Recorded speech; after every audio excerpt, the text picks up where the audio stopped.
اعوذ بالله من الشیطان الرجیم. بسم الله الرحمن الرحیم. ګرانو زده کوونکو، په ننني درس کې به د تجزیې په مرسته د اعدادو تر ټولو کوچنی مشترک مضرب پیدا کول زده کړئ. د دغې تر ټولو کوچني مشترک مضرب د پیدا کول لپاره به اول هغه عددونه چې درکړل شوي وي تجزیه کوئ. کله چې دغه تجزیه کړئ هغه ضربي اجزا به یې د طاقت په شکل لیکئ. کله مو چې هغه د طاقت په شکل ولیکلی، وروسته له دې څخه هغه ضربي اجزاوې چې مشترکې وي په هغې کې به د لوړ توان لرونکی عدد د هغو ضربي اجزاو سره چې د دوی ترمنځ مشترکې نه وي ضربوو. د دغو ټولو اعدادو د ضرب حاصل به د لومړنیو راکړل شوو اعدادو تر ټولو کوچنی مشترک مضرب وي. لکه دغه مثال 12 او 15 دوه عددونه راکړل شوي دي. غواړو چې د دغو تر ټولو کوچنی مشترک مضرب پیدا کړو. اول به یې تجزیه کوو په دې شکل.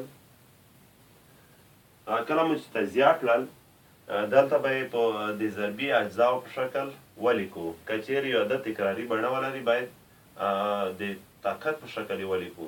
دا چې دغه 3 عدد او 15 عدد تکراري بڼه نه لري، نو پخپله د دوی طاقت یو دی.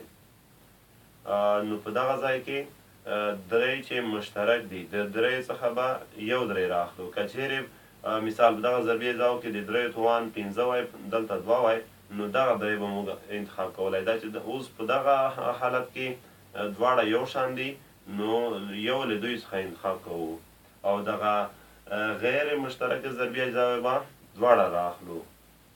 2 مربع ضربې د مشترک ضربي اجزاو څخه یو ضربي جز او ضربې 15 چې دا هم غیر مشترک ضربي جز دی.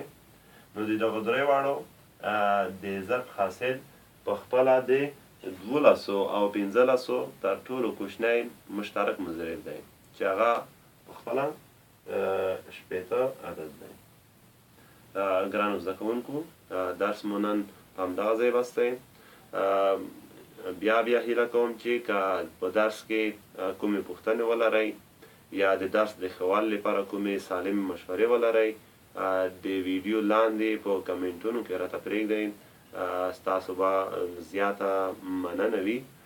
بیا چې له یوه نوي درس سره زیږېږم، د الله په امان.